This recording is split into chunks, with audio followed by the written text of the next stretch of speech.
Nobody looks twice at the quiet nurse changing bandages on a decorated Admiral. Until his three small daughters repeat, without knowing what it means, the exact call sign only he was supposed to remember. The doctors around her freeze. So does she. For one unguarded second. Before her own body answers a question she spent 14 years refusing to ask out loud. What starts as another quiet shift is about to become the most dangerous secret in the emergency room. "Get out of my trauma bay, Whitfield."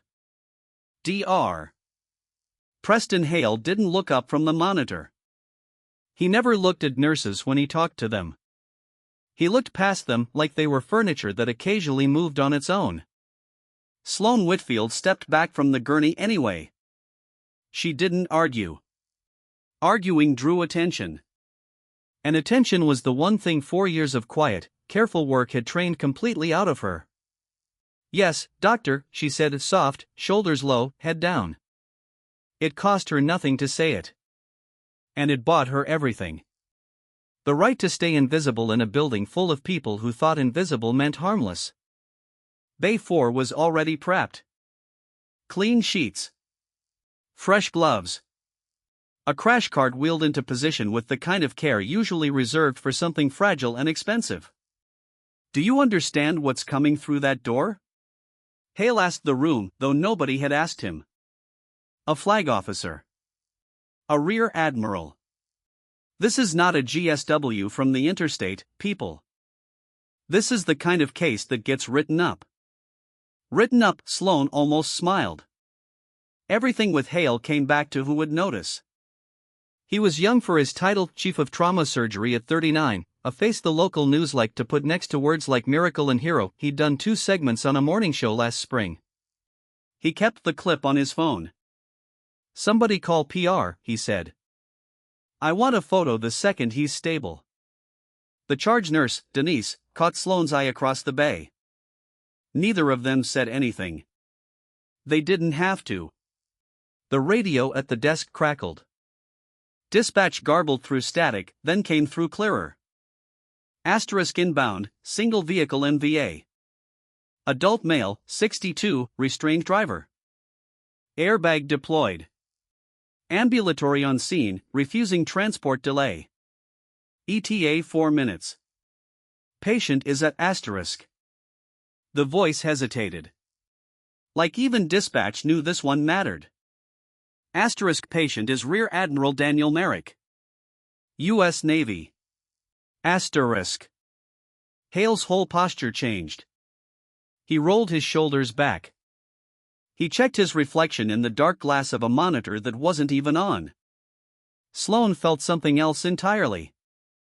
A small, cold drop under her sternum, the kind she used to feel in a different life, in a different uniform, right before a call sign came over a very different radio. She didn't let it show. She never let it show. The doors banged open 4 minutes later. Exactly on time. Paramedics pushed the gurney fast, one hand on the rail, one hand pumping information. Asterisk 62-year-old male. Black ice rollover, single vehicle. Seatbelt held, airbag deployed. GCS 15 on scene. Complained of chest pain. Refused a full workup at scene. BP 132/84 in the rig. Sinus patch at 106. Denies loss of consciousness. Asterisk. Rear Admiral Daniel Merrick lay on the gurney with the stubborn, straight-backed posture of a man who had spent 30 years being told to sit up straight and had simply never stopped. Silver at the temples. A jaw that hadn't relaxed since 1996. A seatbelt bruise blooming dark and diagonal across his chest, collarbone to hip. "I'm fine," he said, to no one and everyone. "I have somewhere to be in 2 hours." "You have somewhere to be right here, Admiral," Hale said, stepping in front of the gurney like he'd personally caught it falling from the sky. "Preston Hale, Chief of Trauma. We are going to take excellent care of you." Merrick's eyes moved past Hale. They swept the room the way Sloane had seen certain men sweep rooms before, cataloging exits, counting bodies, checking who was armed and who wasn't. Out of habit more than need. His gaze crossed Sloane for exactly 1 second. It didn't stop. It didn't have to. Some habits are just habits. And reading a room was one of hers too. Vitals, Hale barked. Sloane moved without being told, because that part of the job she never had to fake. Blood pressure 128/80. Heart rate 110. Sat 97 on room air. She said the numbers clearly, professionally. Hale repeated them back to the room like he'd measured them himself. She leaned in with her stethoscope pressed just left of the sternum. And underneath the ordinary thud of a healthy heart working a little too hard, she heard it. Faint. Distant. Muffled. Like someone had wrapped the sound in a towel before it reached her ears. She straightened. She didn't say anything yet. She wanted to hear it twice before she said a word out loud in this room. Pupils equal, reactive, Hale continued, already dictating for a chart he wasn't the one filling out. Chest wall stable. Breath sounds equal bilaterally. Seatbelt sign across the anterior chest and abdomen. We'll get a fast exam and a CT chest. Rule out a bleed and call it a good day. Dr. Hale. Sloane kept her voice level. Quiet. The way she'd learned to say things that needed to be heard without needing to be seen saying them. His heart sounds are muffled on the left. I'd want eyes on his neck veins too. Hale glanced at her the way he glanced at White Bards. Something to note. Not something to hear. He was in a car accident, Whitfield. Not a knife fight.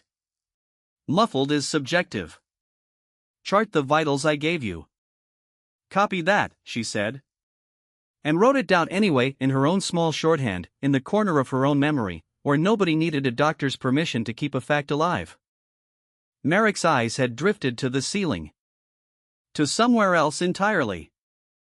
The particular stillness of a man doing mental math on how long 2 hours could be stretched. Then a nurse's aide leaned into the bay doorway. Admiral, sir, your daughters are here. Front desk says they've been trying to reach you.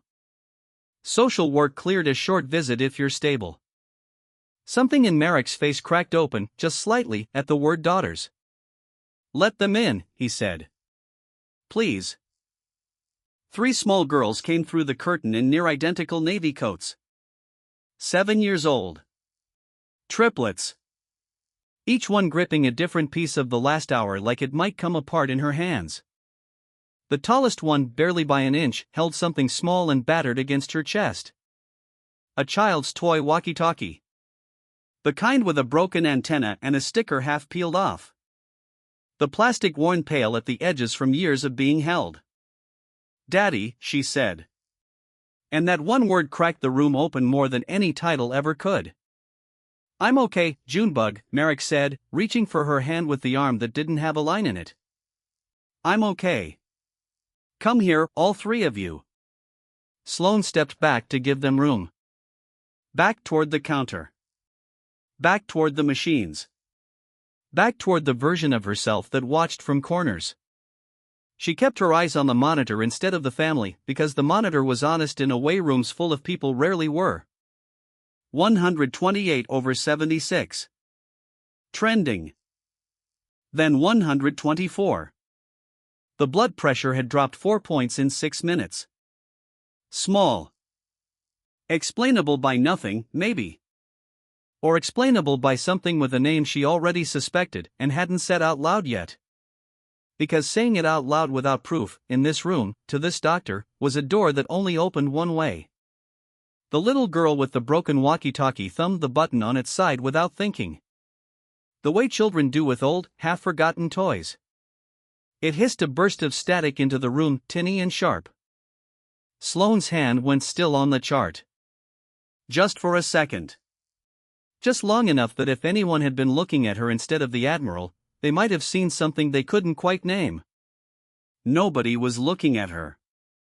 Not yet. Hale clapped his hands together once, satisfied, already halfway through the curtain. CT in 15. Somebody get PR down here before he goes to imaging. This is a good day, people. A very good day. The static faded. The little girl tucked the walkie-talkie back against her coat like it was something alive. Sloane looked at the monitor one more time before she followed the gurney down the hall and told herself the thing she'd been telling herself for 4 quiet years. That she was wrong about the feeling under her sternum. She had been wrong about it exactly 0 times before.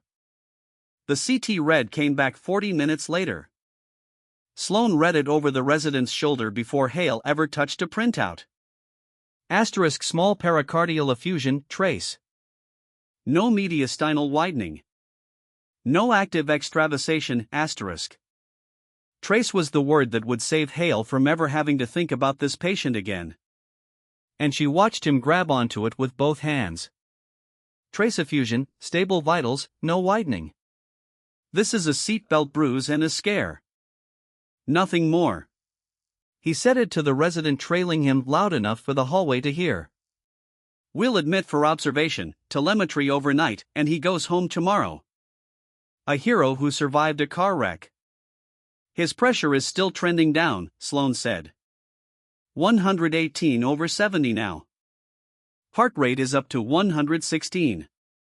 He's anxious. He has 3 7-year-olds down the hall and a speech he's missing. Anxious people run fast and low. It's called being human, Whitfield. Hale didn't slow down. Chart it and move on. She charted it. She did not move on. Denise found her at the bedside a few minutes later. Arms crossed. Voice pitched low. You keep looking at that door like it owes you money. Beck's triad, Sloane said. Muffled heart sounds. Falling pressure. I haven't gotten a clean look at his neck veins yet because Hale keeps propping him up for the daughters. You think it's tamponade? I think a trace effusion on a scan taken 40 minutes ago doesn't mean a trace effusion now. Blood collects. Slow bleeds don't ask permission to keep going. Denise didn't argue. Denise had worked with Sloane for 4 years and had learned, without ever being told why, that when the quiet nurse got a certain stillness in her voice, it was worth paying attention to. Even without a reason that made sense on paper. Say something to Hale again. I already did. Twice. Sloane's voice stayed even. A nurse doesn't get a third time before it starts looking like insubordination on somebody's chart instead of a save on somebody's life. Down the hall, a woman from public relations had arrived with a photographer's badge and a folder of talking points. Hale had found 45 minutes of energy from somewhere to spend explaining, at considerable length, how he'd stabilized a decorated flag officer with textbook precision. The girls waited outside Bay 4 in 3 plastic chairs bolted to the wall, feet not quite touching the floor. Poppy had fallen asleep against Faye's shoulder. Junie sat perfectly straight, walkie-talkie held in both hands, thumb resting on the button she hadn't pressed again.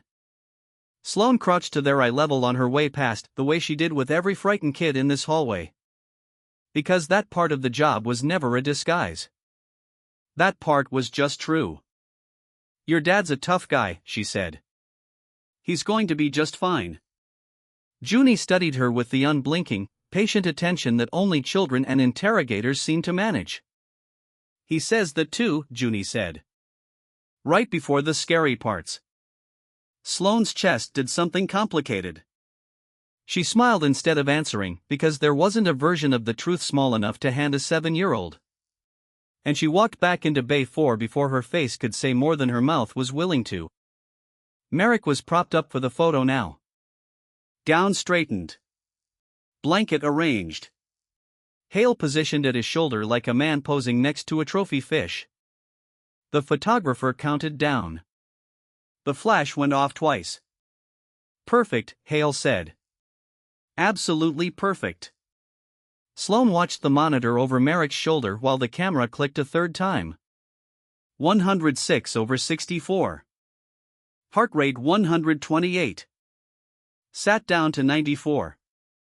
His pressure is 106/64, she said, louder this time. No softness left in it at all. That's a real number.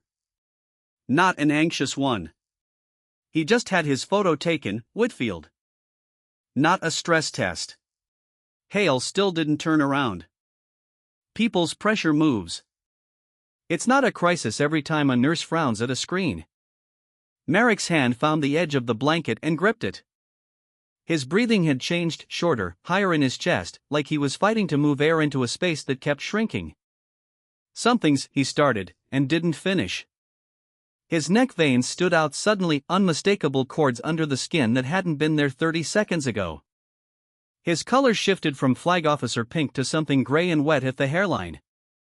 Admiral, Hale's voice lost its television polish all at once.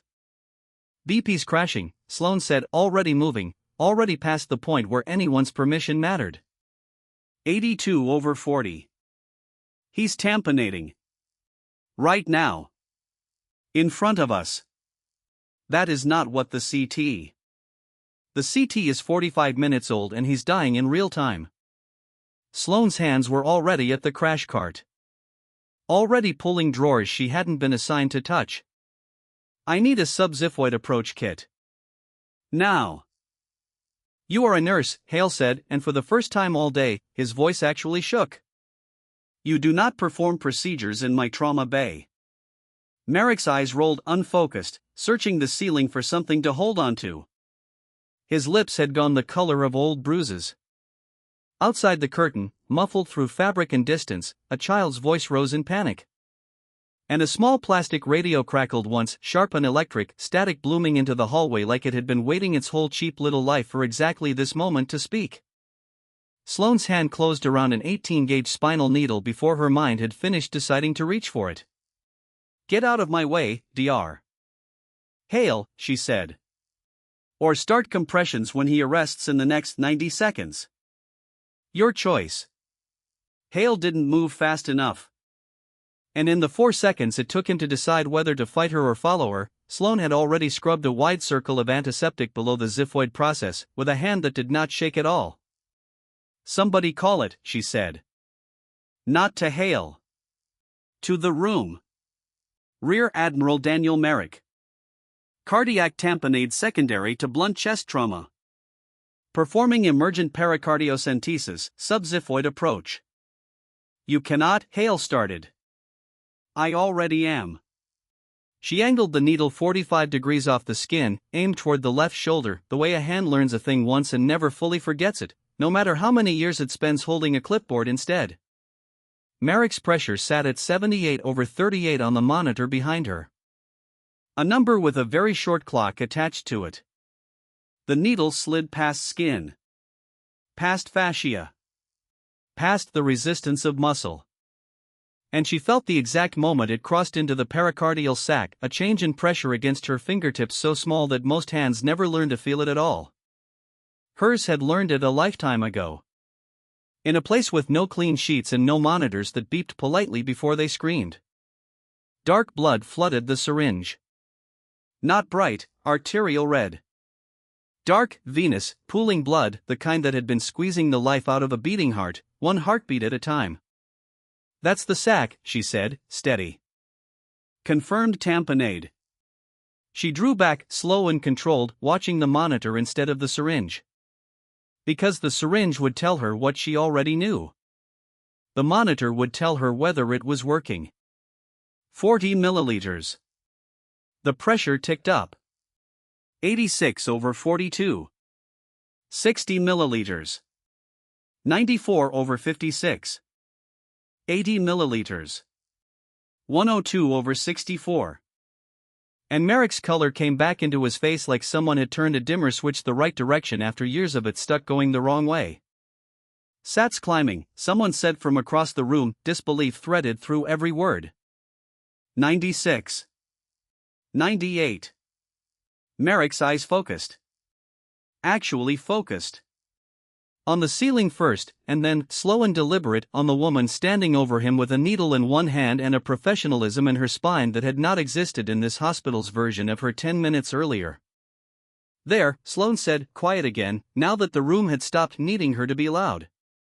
100 milliliters. I want him prepped for an open pericardial window. Thoracics on standby. And somebody get an accurate second set of vitals, because I don't trust the trend line from the last hour. Nobody moved for a full second. Then everybody moved at once, the particular chaos of a room remembering its job. Hale stood very still in the middle of all of it, holding an empty pair of gloves he'd pulled on and never used, staring at the syringe of dark blood like it might explain something to him if he looked at it long enough. "Where," he said, "did a med-surg nurse learn to do that?" "YouTube," Sloane said.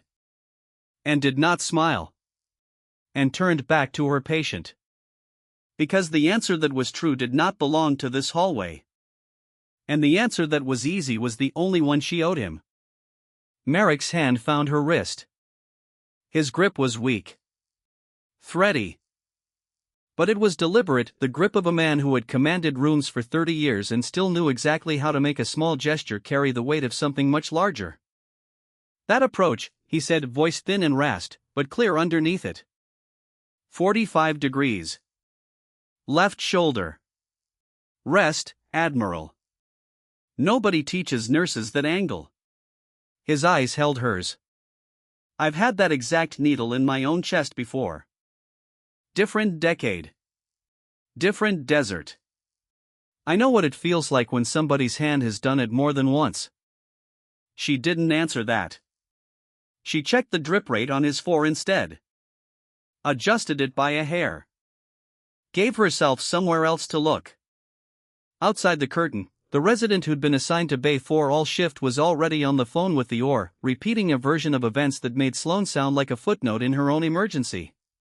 Hale, recovering some of his composure now that the crisis had a name and a plan, straightened his coat and cleared his throat at the room in general. "I want a full incident review. A nurse performing an invasive cardiothoracic procedure without an order is a serious deviation from protocol. Regardless of outcome." Regardless of outcome, Denise repeated, flat from the doorway, being the operative phrase there. "The patient is alive, doctor," Sloane said, stripping off her gloves and folding them precisely, the way she'd folded 100 pairs in 100 other rooms where a mistake meant more than a write-up. "You can note whatever you'd like." Hale's eyes narrowed.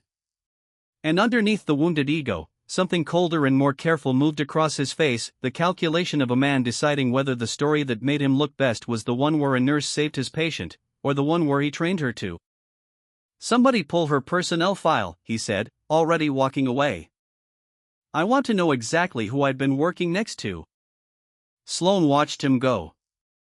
And felt, for the first time in 4 years, the particular cold sensation of a door she had kept locked for a decade, creaking open on a hinge she hadn't oiled in a very long time. Behind her, small and half hidden by the curtain, Junie stood with her sisters. Walkie-talkie clutched against her chest.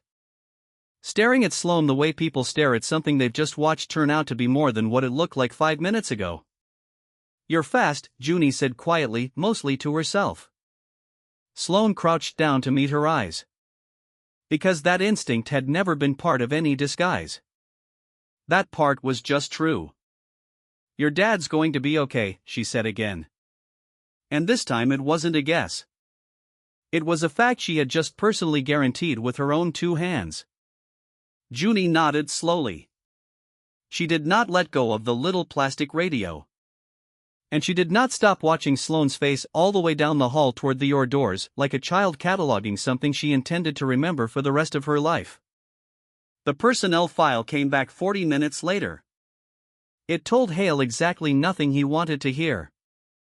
"Sloane Whitfield," he read aloud, in the small windowless office the hospital called risk management when it wanted to sound serious. BSN. For years at this facility.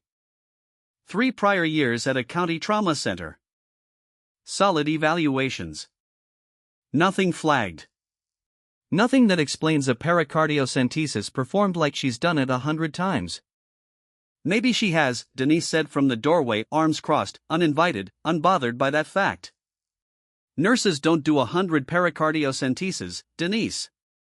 Nurses do 0. That's the entire point of the credential."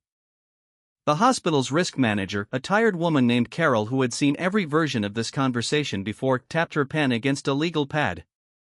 "The patient's alive, doctor." The patient's family is not filing a complaint. The patient, in fact, specifically asked to speak with her again. I'd let this go before it becomes a story nobody controls. I'd like to know who trained her before I let anything go. Down the hall, in the family lounge with its bad coffee and muted cable news, Junie sat between her sisters with the walkie-talkie in her lap, turning it over and over like a worry stone. She hadn't told anyone yet. Not really. Not the part that mattered. Their father had been telling them this story for as long as they could remember. Long before they were old enough to understand every word in it. He called it the truest bedtime story he knew. Better than any fairy tale. A soldier gets hurt very badly, far from home, in the dark. Everyone thinks he isn't coming back. And then a voice comes over the radio. Not a face, just a voice. Calm as still water. Calling out a name that wasn't a name at all, just letters and numbers that meant safety. Asterisk Raven 6, this is Ghost 13. Danger close. I need eyes on the ridge. Over. Asterisk. Their father did the voices himself. Deep for the soldier. Softer and clearer for the woman on the radio. And every